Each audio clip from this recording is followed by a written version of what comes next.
Hello, welcome to a special episode for the OnlyBets Sports Podcast. We are going to be doing reactions for the NBA trade deadline, which literally just passed about 24 minutes ago. I'm going to bring in my co-host, Prince of Picks. Welcome back. We just saw each other maybe an hour ago when we finished up our Super Bowl preview and Thursday's best bets, which if you haven't listened to that yet, please go back and listen to it. Lots of great information. We had some great guests featured, and yeah, I'm really happy with it. So I'm gonna bring you in. We just had some breaking news, man. Can you break down who got released and what just happened? Yeah, man. Glad to be back doing this again. We talked about it earlier. We were on the fence of whether we were going to do this or not, but there's just been so many transactions. We felt like we just had to come on here and give our reactions. So, yeah, just happened right before we went live here. The trade deadline, of course, passed at 3 p.m. Eastern. And after the trade deadline passes, is when you'll usually see teams start to drop players that either couldn't get traded or they need to cut for salary cap reasons and other various reasons as well. So, big cut just happened here. The Brooklyn Nets have just cut Cam Thomas, which those of you who know, I would say that he's probably more of an NBA insider name as opposed to maybe not so much of a common household name. Cam Thomas is a walking bucket. This guy's one of the most elite scorers in the league. Problem is he doesn't play any defense, so you can't play him for long stretches at a time because he's a big minus on the defensive side. But boy, can he score the basketball with the best of them here in the NBA. So Cam Thomas now being cut is a massive story here. He's free to sign with any team that he wants to in the league. And when you're looking at potential suitors for him, and keep in mind this just happened, so this is an instant reaction. We really haven't had time to kind of go into the rosters and see where exactly he fits in terms of from a salary cap standpoint. But if I'm just thinking off the top of my head here, roster wise, a couple teams I like him on. I like him on the Phoenix Suns. I like him to back up Devin Booker, coming off the bench, being an instant bucket. You give him 10, 15 minutes, give Booker a spell, and have him kind of lead the second unit. I think he would be an excellent fit for the Phoenix Suns. Right now, they really don't have that backup position to Booker. So I think bringing him along with the Suns bench there would be an outstanding look for them. Another team that I was just thinking of, maybe the Boston Celtics. You're looking at Boston. You look at maybe somebody to spell Jalen Brown.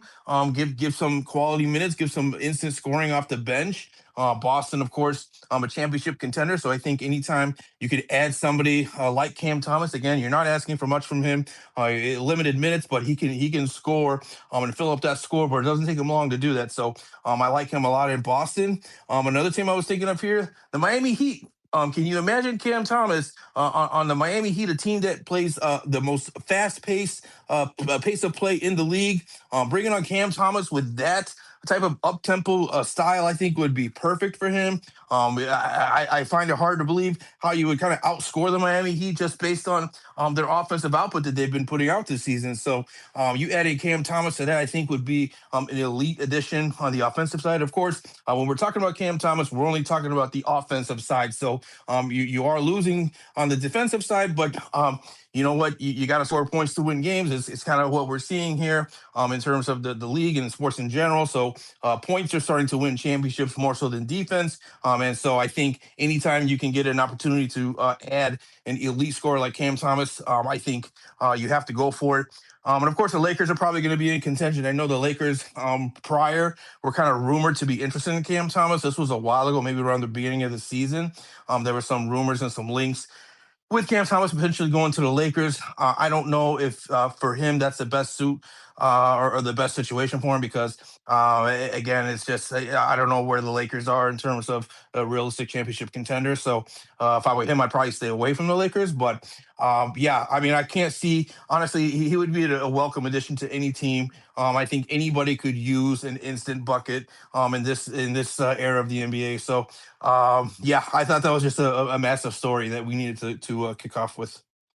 Yeah, and let's follow it up with another offensive player who may not play such great defense. James Harden. We talked about this about 2 days ago, but give us a more of a reaction now that you've had time. He went to the Cavaliers. The Clippers got Darius Garland. are the Clippers like betting on the right horse here on Darius Garland? And what are the Cavaliers doing with James Harden? Is this really a good trade for both teams? So the way I look at it, for me, and I know, and I listened, I was off on the show a couple days ago. I heard you guys' reaction to it.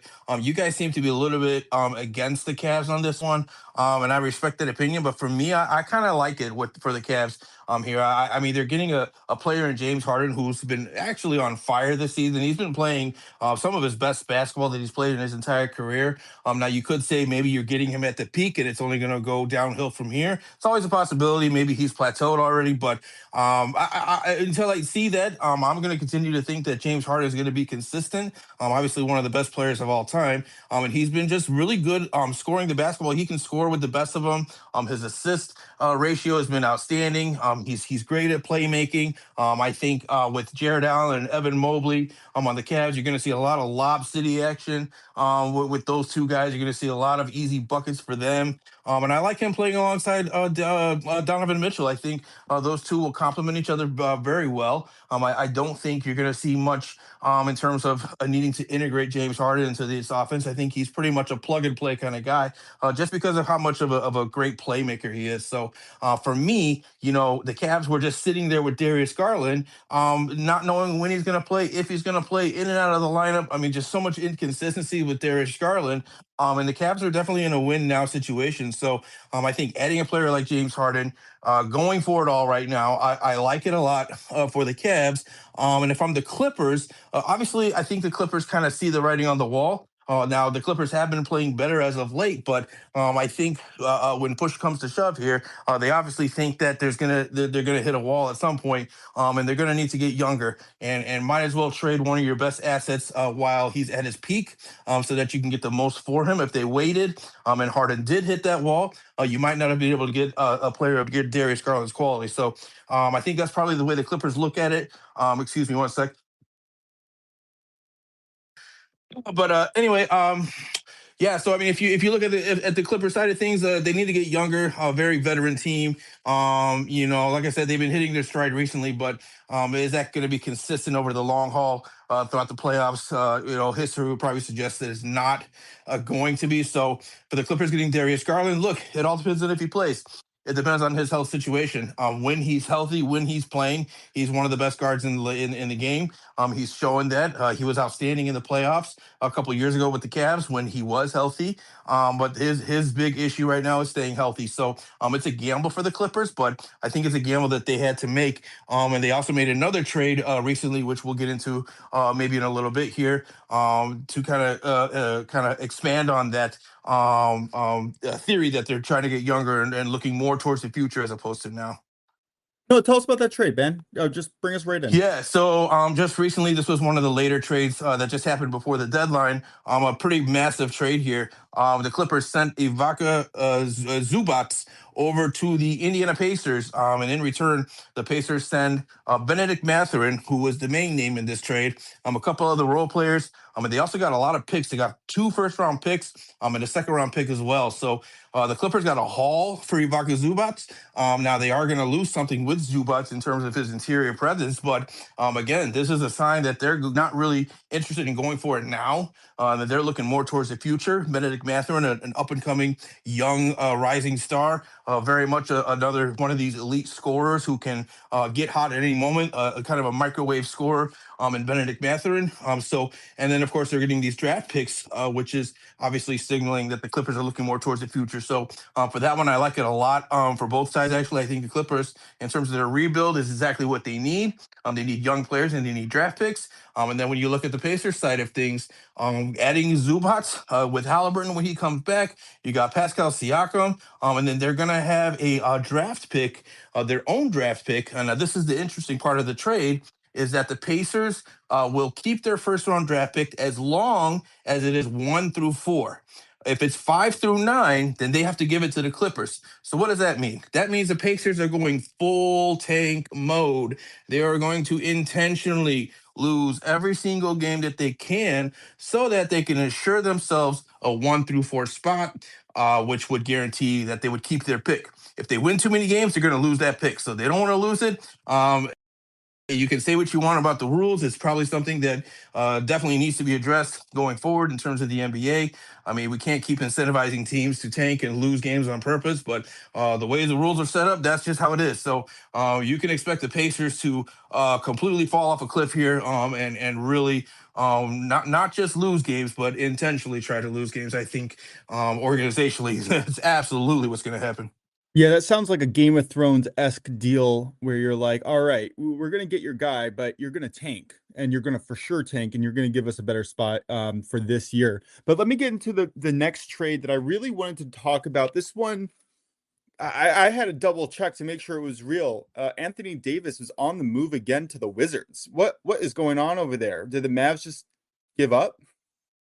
Yeah, I mean, I think the Mavs are pulling the plug on that whole deal. I'm actually surprised Kyrie Irving didn't get traded as well. I thought if you trade Anthony Davis, you might as well trade Kyrie Irving and just do a full rebuild. I guess for some reason they want to keep Kyrie. Maybe they plan on moving him in the summer. Maybe they're not sure if he's even going to play this season. My guess is because he didn't get moved, and I don't think Dallas is realistically a contender in the West. My guess is Kyrie doesn't play this season, and they look to move him in the offseason. But yeah, shocking. Not so much shocking that Anthony Davis was traded, but that he was traded to the Wizards of all teams. I don't think anybody saw that happening. But if you look at it from a Dallas standpoint, I mean, I think it's the right thing to do. I mean, obviously they made a mistake by trading Luca for him. Obviously, I don't think there's much debate in then, and this kind of furthers that point. And they did what they could by getting rid of Nico, so they kind of righted one wrong there. And now they've written another wrong with getting rid of Anthony Davis. So they kind of wiped their hands clean of that, gotten rid of that whole situation, gotten rid of his contract, and now they'll look forward to kind of rebuilding with some younger assets, rebuilding around Cooper Flag, and kind of getting rid of that drama. I think that was the main thing for Dallas is getting rid of the drama, getting rid of the noise, anything that was associated with that, and just giving him a fresh start so he can really blossom in a healthy environment. And then when you look at it from the Wizards standpoint, hey, they're trying to be relevant. Clearly they're tired of being in the basement. They're tired of being in the tankathon every single year. Although they will be again this year because I don't expect Anthony Davis or Trey Young to suit up for the Wizards at all this season. I think after this season, you're going to start to see a turnaround for the Wizards. Those two alongside a high draft pick, which of course this is a fully loaded college draft here in the NBA. So got a lot of big names, 1 through 5, 1 through 6. All those guys could legitimately be number 1 picks in any other draft. So this is one of the deepest drafts in recent memory here in the NBA. So even if you have a third, fourth, or fifth pick, you're likely to get the quality and the value of a number 1 pick. So I think the Wizards doing that along with Trey Young, Anthony Davis, and kind of making themselves a little bit more relevant and not so much of a laughing stock of the NBA that they have been over the past decade or so. Yeah, yeah. I'm impressed that they got the haul that they did get for him for someone who hasn't really had that much of an impact as of late. But again, the talent is there, and there's only so many players who can play the role like he can. What about Jaren Jackson Jr. going to the Jazz? This one we also talked about earlier Tuesday or some point this week. Give us a little bit of a reaction on this one. Was this a steal? Yeah, I think so. I absolutely love it for both sides. Actually, I think this is a win-win situation. Clearly, Utah is ready to push the eject button on the tank. I think this is the last year that you're going to see Utah tank, and then after this year, they're going to start to try to win some games on a more consistent level. So I expect them again with this draft being so loaded. Just a caveat here, side note: I think you're going to see more teams tank towards the end of this season than maybe you ever have in recent memory, just because of how loaded this draft is and how teams are going to be jockeying to get into that top 5, top 6 draft position. So I think, unfortunately for NBA fans, you're going to see a lot of big names, a lot of these losing teams just not playing the games. And you're going to see teams really putting out G League rosters out there, doing everything they can to lose games. So I think you're going to see that still from Utah for the remainder of this season. But I think starting next season, you build around a young, talented player like Jaren Jackson Jr., who's just an ultimate player. He's just great all-around player. He's the kind of player you would use, like if you're creating a player in 2K, he would be the kind of player you would want. Can do everything offensively, defensively. Former defensive player of the year. Still in his prime, still very young. Has a lot of years left in the tank. So I love it for Utah. And then for Memphis, of course, where do you go from here? Obviously, you got to blow it up. Clearly, they wait. They're going to wait for the summer to get rid of Ja Morant. But I think his days in Memphis are done. I don't expect him to play either. Again, this is another one of these teams that you're going to look to down the stretch here to tank and tank hard. And so I think for Memphis, they kind of see where they're at here. Not much of a contender. No reason to keep Jaren Jackson on the team if you can get some assets. They got a lot of draft picks for him. They got a lot of young compensation. So this one I think is a win-win for both teams. Nice, well done. All right, I want to move into the Warriors. Kristaps Porzingis for Kuminga and Buddy Hield. What is the deal with Jonathan Kuminga? I mean, he clearly has the talent. He clearly also has some issues in terms of turnovers and playing smart basketball, which may, in the Warriors' high IQ system, might not quite fit. Are they all just hoping that in a new system he's just going to magically become this MVP that everyone kind of thought he was going to be? Yeah, I mean, I'm a huge fan of Kaminga. I think there's a lot of unlimited potential with him. I think the ceiling is actually pretty high for him. I think he just needs to be, most importantly, in a supportive environment. And for whatever reason, I think things just turned south for him with Golden State. Whether it was him and Kerr, him and the organization, for whatever reason, it just kind of hit the wall in terms of him and his tenure in Golden State. So I'd love to see him see how he does here with a new team in Atlanta and see if it's just a new environment and a new structure kind of helps him flourish with his skill sets. I mean, with his body, his athleticism, and his ability to play defense and score with the best of them. I think there's a lot of potential here with Kaminga. So I'm really interested to see if he's able to kind of rebound his career. And then of course with Porzingis, the only issue with him is another one of these guys that just needs to stay healthy. When he's healthy, he's a dominant player. He showed that with the Boston Celtics when they went on their championship run. Majority of that reason was because of Kristaps Porzingis and just the mismatch that he provides for opposing defenses. So his length, his height, his rebound, and his defensive abilities, along with his outside shooting, is just a nightmare for defenses to try to maintain and keep up with. So I think with the Warriors, I think that's going to be an excellent big to kind of space the floor and give some freedom for Steph Curry and other guys here, Moses Moody, some of the role players there, to kind of get up more shots and get more cleaner looks. But yeah, I'm also a big fan of Porzingis. We just need him to stay healthy, and we'll see what happens with that. So just to recap, they're basically trading a little bit of future, possibly for like, let's push the chips in now and try to get a championship while Steph Curry is still active. I think, yeah, I think that's exactly what's happening. I mean, of course, you're without Butler for the rest of this year, so probably they're looking at next year. It's like, okay, this might be the last year that we realistically, have a chance to go for it. And I think they probably will. I expect probably some more transactions over the summer, and I think the Warriors are going to be an all-in team next season. Maybe not so much this season with Butler being out. Again, you wonder if you're going to even see Porzingis. This is another team in the Warriors. They're on the fringe, but do they realistically have a championship caliber team without Butler? I would say probably not. So does it benefit you to lose games? Unfortunately, it probably does. We'll see on that. It's TBD as to whether or not, because the Warriors are a proud culture, so it's hard to say if they're going to be one of those teams that just kind of pulls the plug. But definitely in terms of getting rid of Kaminga and adding Porzingis, you're absolutely signaling that you're playing for now and not so much in the future. Yeah, it seems like it. And another team that's playing for now, Nikola Vucevic goes to Boston. This is a scary trade. I mean, gosh, I'm a New York fan, so I'm always going to hate Boston, but this is not great for the rest of the league. No, this just increased Boston's value tremendously. Of course, being here in Chicago, I've watched Vooch very closely over the last several years. Voochie Main, as we like to call him here, he's going to be an excellent addition for the Boston Celtics. He can provide them with some big outside scoring. He's got great low post moves. He's an excellent interior offensive player. He's a pretty good rebounder.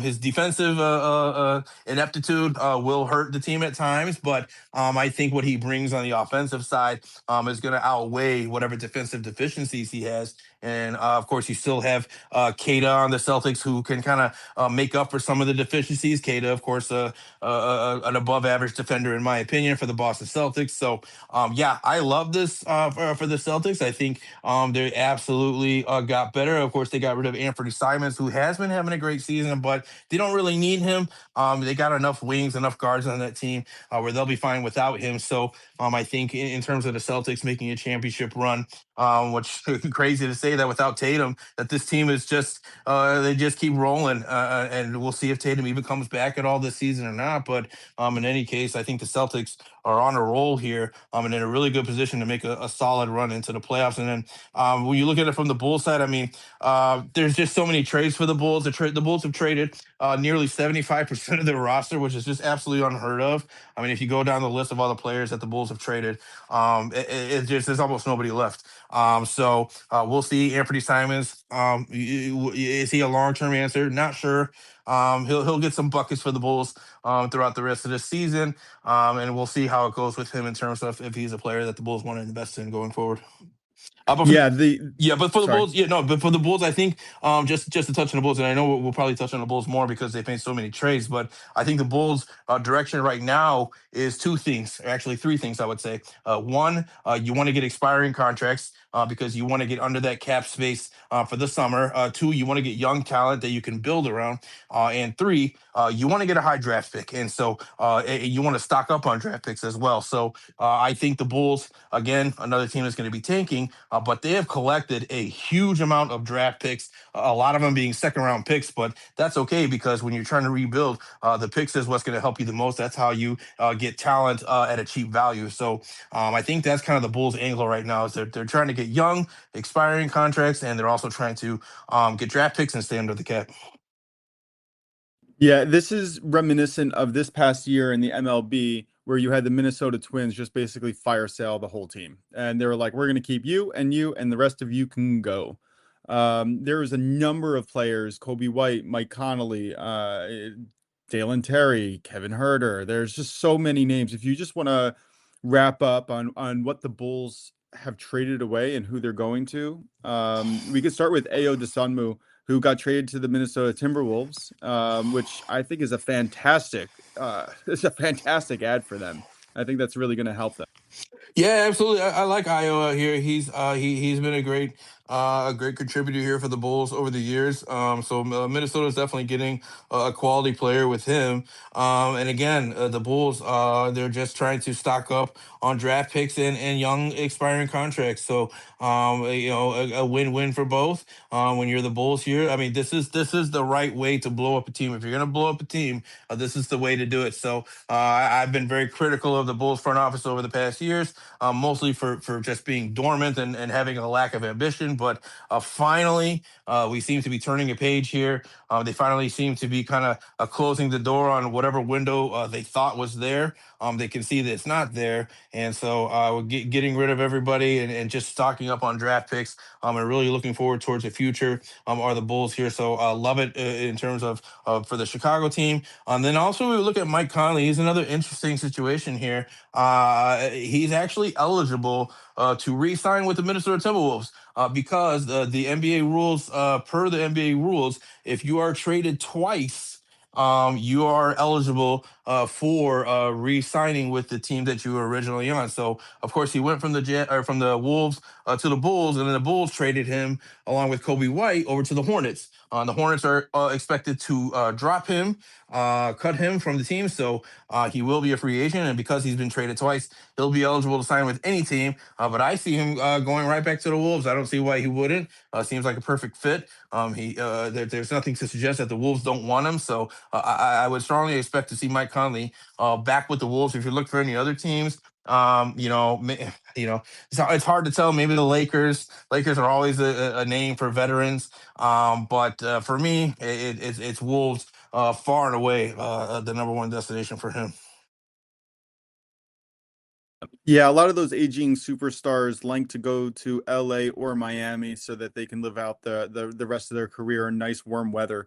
It's just right. That's Hundred how it percent, feels, at hundred least. percent. Oh yeah. Oh, don't think twice about it. If you think that doesn't factor in, Oh yeah, I absolute. mean, listen, Oh Tom yeah. Brady went to Tampa Bay for a reason. That's right. And you know what? There was a lot of strong ties to him here in Chicago. And I think he even mentioned it once that he was strongly considering coming to the Bears. But how are you going to turn down 80 degrees in November, December, and January, right? So I Oh, that would have been can't blame scary, him. him playing on the Bears that Oh year. man, Gosh. we can only dream, right?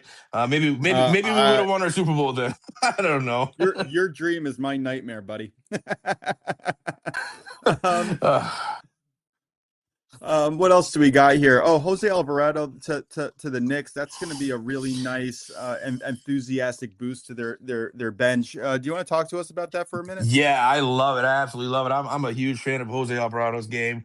I kind of look at him as like a mini Draymond, but he can shoot and he actually has somewhat of an offensive game. But I love everything about Jose Alvarado's game. I love his energy, his impact on the defensive side, his tenacity. I remember him back when the Suns and the Pelicans were having their playoff rivalries, if you will. I mean, Jose Alvarado's defensive energy was so impactful that Chris Paul couldn't even bring the ball up the court. And that was when Chris Paul still had a little bit left in the tank. We're not talking about the Chris Paul from now. I'd never seen anything like it. He made Chris Paul look like a freaking college freshman out there. I mean, I mean, it got to the point where he couldn't bring up the ball anymore because of the pressure that Jose Alvarado was given. So I just love everything about him. Of course, Grand Theft Alvarado, right? We know why that is because he kind of does that little sneaky running from behind you, and he'll steal the ball when you're not expecting it. He'll just kind of come up behind you and kind of knock it away from you. So that's always fun to watch. But I just think his energy is infectious. I think what he does for a team and the chemistry and their just overall morale. I just think he's a great locker room guy. A great guy to just kind of improve the overall value of your team and just the attention to detail. So I think it's going to be a very, very welcome addition to a Knicks team that's already pretty stacked. Yeah, I'm very excited. This Knicks team is no joke. They're just getting their stuff together, and I know that I mean, they probably shouldn't have fired their coach last year. I understand why they did it. It's New York, the light's the brightest, where you feel so much pressure to do something when one small thing doesn't go right. Speaking as a Yankee fan forever, not that this whatever different soapbox. Um, right? But I am very excited to see what the Knicks do. If not this year, next year. I think they're going to be one of my favorite long shot plays. I keep saying long shot, future plays for next season. Once you have that in your head, it's hard to get it Yeah, I out. know. You know? I know. You're so used to just rinse and repeat, like a repetition, right? Yeah. Even if it's wrong, whatever. Anyway, Chris Paul to the Raptors. This one was very interesting to me and definitely provides a veteran presence on a team that may be struggling a little bit now. So actually, he's actually going to get cut from the Raptors. That's already been that was discussed already. So he's not expected to report to them. So he won't be showing up for the Raptors. So he'll actually be a free agent, free to sign with any team. But the real question is, A, does anyone want him, and B, is there a fit for him? In today's NBA, he's very well past his prime. He has very little left in the tank. I think we've seen that over the last couple of years. But not to mention, he's a very undersized point guard. And so when you don't have your athleticism to really rely on and you're undersized, you become just a massive defensive liability, which is exactly what he's become. So I'm not sure at this stage of his career if he has enough in the tank offensively to offset his defensive deficiencies. And so I struggle really to find a team that's going to need him again. Like we keep mentioning here, Lakers are always rumored for these veterans, and so Chris Paul playing alongside his friend LeBron James. Is that a possibility? Sure, it is. Will it make any impact? I don't think so. And then of course you have to worry about the psychological side of things as well. It seems like Chris Paul burns a lot of bridges wherever he goes. I don't know if it's because of him or just maybe his intensity. I think maybe can be too much for people at times. I think I kind of relate him a little bit to like the John Harbaugh syndrome, where people say John Harbaugh kind of overstays his welcome after a few years. I kind of wonder if that's kind of the same thing with Chris Paul. I think he means well, but I just think maybe his voice kind of becomes just a little bit too much for a lot of these younger guys. Remember, we're in a younger NBA now. We're in a new generation of the league, and a lot of these guys, they just can't take criticism like the old guys used to be able to. So I think just kind of his background, his culture where he comes from in the NBA might not really be a fit with today's NBA. So we'll see. We'll see. Personally, I kind of think we've seen the last of him in terms of effectiveness. I think if he gets a spot, it's just going to be just in some kind of leadership role, maybe just a guy to kind of solidify the bench a little bit, maybe get the get some extra coaching for some of the young guys. But I don't know. That one's going to be a tough one, so we'll see about that. Yep, I hear that. Did not know that he was going to get cut. I was just looking at my list that I prepared over the last day or two. Luke Kennard to the Lakers. I apologize if we talked about this. I know we talked about the Lakers a little bit, but it seems like they're trying to fill in all those little role pieces. Yeah, I like it. Again, I know we talked about this earlier. The Lakers do need to get better defensively. Obviously, that's where they're really lacking right now. But when you look at this trade just as an isolated transaction here, getting rid of Gabe Vincent and bringing in Luke Kennard is an absolute upgrade for the Lakers. Luke Kennard is one of the better shooters in the league.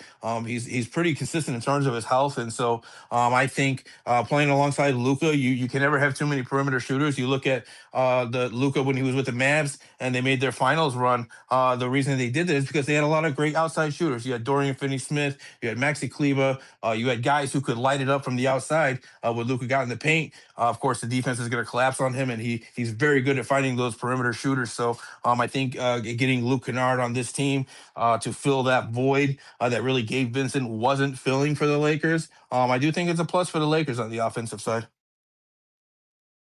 Yeah, it looks like they are always in the mix. The last one I have here is Tyus Jones to the Hornets. The Magic also seem to not necessarily be themselves, even if they were playing above their head for a while. Bring us in. Tell us a little bit about this one. Yeah, this one doesn't really move the needle too much for me. Tyus Jones, a couple years ago, his stock was a lot higher, but ever since he went to Phoenix last year, didn't really perform too well. Hasn't really performed too well for Orlando this year either. So his stock has really dropped considerably over the last 2 years.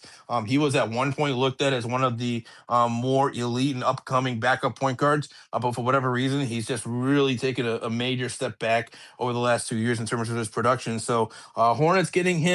I'm not really sure what it does for Charlotte. I am big on Charlotte. I do love Charlotte. Full disclosure, I was on a futures bet for the Hornets to make the playoffs before the trade deadline, and since then they've gotten Kobe White, which I think is going to even increase their chances more so. So I like that, and getting Tyus Jones really for nothing. They just gave up cash considerations to Orlando, so they didn't have to give up any players to get Tyus Jones, and so we'll see. Maybe as a veteran presence on the backup point guard position. Of course, they lost Colin Sexton to the Bulls in that Kobe White trade, so you could see maybe Tyus Jones being the backup to Kobe White, or even the backup to probably LaMelo Ball is probably more likely where he'll be. But Hornets getting 2 second-round picks in this one. Tyus Jones really giving up nothing. It's probably a win for the Hornets. And then Orlando, I'm not sure. I was expecting them to be a little bit more active on this trade deadline because their expectations are far exceeding what their actual productivity is right now. So you would have thought they would have tried to do something to kind of save this season. I don't know. Maybe they can just turn it around without any acquisitions. But yeah, this one was a little bit confusing for me. But we'll see. We'll see what happens with Orlando going forward. Yeah, it's going to be interesting. I that's it for my list over here. Is there any other trades, reactions? Is there any fantasy impact or um immediate betting impact? Like for instance, I know that I'm going to be betting overs in the Cavs games coming up until they figure out how to play defense again with James Harden coming into the mix. Is there any other immediate impacts that we can expect that we can maybe take advantage of in the next coming days or weeks? Yeah, so one more acquisition here that I would kind of touch on here. Not a major one, but I think it's an impactful one. Is Jared McCain from the Sixers. He's a sharpshooter for the Philadelphia 76ers. He did start this season injured, but since he's been back, he's been pretty much his same self. So he's a great shooter, but they just didn't have a role for him anymore in Philadelphia. So he goes to the Oklahoma City Thunder, which just when you thought the Thunder couldn't get better, they do. All the Thunder gave up was a first round pick for this coming draft, which obviously is going to be worthless. And then they gave up three future second round picks to be determined when those are actually going to take effect. But in any case, they didn't give up any assets. They didn't give up any players. The asset they gave up was a very probably 31st or 30th pick in the draft this season. So or this draft I should say. So getting Jared McCain to kind of give some additional sharp shooting on the bench for the Thunder, I love that for Oklahoma City. And then other than that, I think we covered most of the main trades. Of course, the Pistons and the Bulls making the trade with Jaden Ivey coming to Chicago. I like that a lot for the Bulls. I think Jaden Ivey has the potential to be a great point guard or a great guard, combo guard in this league. We'll see. I think maybe him and Cade Cunningham just didn't mesh well together. Jaden Ivey, of course, a lottery pick as well. So a lot of high expectations for him. And the Bulls giving up Kevin Herter and a 2026 first round pick, which is actually from Minnesota. So not really giving up a high draft pick here. And giving up a player in Kevin Herter, which if you look at those two straight up, I'd take Jaden Ivey all day over Kevin Herter. So I like that one a lot for the Bulls. I really like what the Bulls have done this offseason. I think, or not the offseason, but this trade deadline. I think the Bulls are probably one of the winners here in the trade deadline. And then I'm just scrolling here. We're looking at Cleveland, getting Keon Ellis and Dennis Schroeder. Again, from the Chicago Bulls. Or actually, this was a three-team trade. The Bulls just got a couple picks in this one. So again, stockpiling picks. Didn't give up any players really. And then Sacramento, of course, getting DeAndre Hunter, who played last night. The Sacramento Kings were actively trying to get him involved early. So looks like they're going to try to integrate him big time into their rotation, into their offense. And other than that, in terms of like fantasy outlooks or maybe betting angles or stuff like that, I would look at initially, like in the immediacy of all this, I would look at teams that made all these acquisitions and kind of see who is actually going to play because all these transactions, they usually take, 2 to 3 days on average for the players to actually show up for the teams, pass their physical, clear waivers, and or not clear waivers, but just pass their physical and get all the paperwork signed for them to actually be able to play. So I would look at tonight's slate, tomorrow's slate, and see all these teams that made a lot of trades, and just look at the adjusted lineups, and then maybe play your guys accordingly based on who's actually going to get the minutes. And the same thing with props. A lot of these props are probably going to be low. You might find props not coming out till the last minute because books don't know who's actually going to be starting because of all the transactions that have happened. So you might be able to find some advantageous lines here on maybe some points, rebounds, assists, combo, stuff like that. Yeah, and something else to keep in mind, it does take teams usually a couple weeks to figure out how their new dynamic is. And once you have 2, 3 weeks of data, then you can start plugging in your players using advanced analytics to make sure that you're winning games and you're not losing them. You're not going down by 10 and not playing the right five on the court at one point to try to make up that space. So just be careful. We're not really going to see the full impact for at least a little while. I mean, that's it for me, man. If you want to close this out or you any other information, just go for it. Yeah, no, I mean that's pretty much it. Like I said, we didn't get those big splash names that we thought we might have gotten, but again, that happens every deadline. There's always big names that are going to be dangled around, and then teams get apprehensive at the last minute. And you can't blame them. You're talking about big time league changing names. You want to get the most you can. So if you feel like you're not getting maximum value, there should be no reason for you to feel pressured into doing that. Having said that, I do think some of these dormant teams were a little bit questionable. in terms of where they're at in terms of the season. So a lot of these big names that didn't get traded, I don't think you're going to see them this season. I don't think you're going to see Giannis. I don't think you're going to see John Morant. I don't think you're going to see Anthony Davis. I think a lot of these bigger names, again, just because of how deep the draft is this year, I think you're going to see a lot of teams are really trying to tank hard and get into that top draft position because, again, that is the cheapest and most effective way to rebuild your team. So, but all in all, I think it was an entertaining trade deadline nonetheless. And we will see how it all plays out here going forward down the final stretch of the NBA season. With that in mind, I'll go ahead and close this out. This has been the recap for the NBA trade deadline of the 2026 season. Thanks for tuning in, guys. Appreciate you guys' support. Alongside my co-host SternBets, I am Prince of Picks. And until next time, we will see you guys soon. Thanks for tuning in, guys.